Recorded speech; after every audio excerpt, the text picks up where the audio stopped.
ចាជំរាបសួរគាត់ទាំងអស់គ្នាអរគុណព្រះថ្ងៃនេះអ្នកគ្រូមានកិច្ចការនៅក្នុងភាសាខ្មែរចាកិច្ចការថ្នាក់ទី3អញ្ចឹងថ្ងៃនេះគឺមេរៀនទី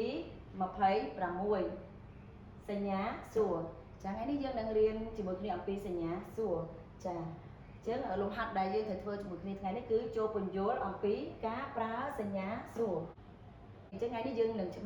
កាន់តែច្បាស់ជាមួយគ្នាថាតើសញ្ញាសួរនេះយើងប្រើយ៉ាងម៉េចប្រើនៅពេលណាចាហើយមុននឹងចូលទៅដល់លំហាត់របស់យើង3ខាងក្រោមនេះអ្នកគ្រូមាននិយមន័យទាក់ទងនឹងសញ្ញាសួរសម្រាប់ដាក់បញ្ចប់ល្បះដើម្បីបង្កើតល្បះសំណួរគេត្រូវដាក់សញ្ញានេះនៅបន្ទាប់ពីពាក្យអ្វីឯណាប៉ុន្មានឬទេដូចម្ដេចឡាក់ចាអញ្ចឹងឡាក់នេះគឺមានពាក្យផ្សេងពីនឹងទៀតចាមិនមែនមានតែប៉ុណ្្នឹងពាក្យទេចា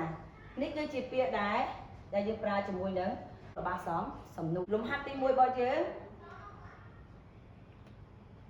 តើអ្នកកំពុងធ្វើអ្វីចាអញ្ចឹងយើងឃើញទេថានៅពេលដែលនៅក្នុងល្បះរបស់យើងមានពាក្យតើ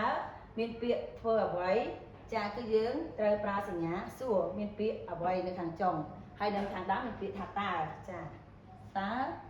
អ្វីអញ្ចឹងគឺយើងត្រូវប្រើសញ្ញាសួរពីព្រោះនេះគឺជាល្បះសំណួរចាលំហាត់ទី2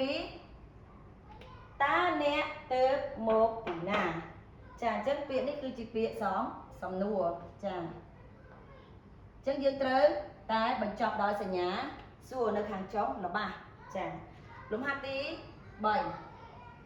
តើអ្នកចូលចិត្តគ្រឿងស្រវឹងឬទេចាអញ្ចឹងយើងឃើញពាក្យតើហើយយើងក៏ឃើញពាក្យឬទេអញ្ចឹងយើងត្រូវតែបញ្ចប់ដោយសញ្ញាសួរចាពីព្រោះវាជាល្បះសំណួរចាអញ្ចឹងសូមមើលម្ដងទៀតគាត់ណាចាតើអ្នកកំពុងធ្វើអ្វីអញ្ចឹងយើងត្រូវបញ្ចប់ដោយសញ្ញាសួរទី2តើអ្នកទៅមកពីណាចាល្បះនេះក៏យើងបញ្ចប់ដោយសញ្ញាសួរដូចគ្នាចាទី3តើអ្នកចូលចិត្តគ្រឿងស្រវឹងឬទេចាអញ្ចឹងមានពាក្យតាហើយនឹងមានពាក្យឬទេខាងចុងអញ្ចឹងយើងត្រូវបញ្ចប់ដោយសញ្ញាសួរចាអញ្ចឹងសង្ឃឹមថាមេរៀនថ្ងៃនេះនឹង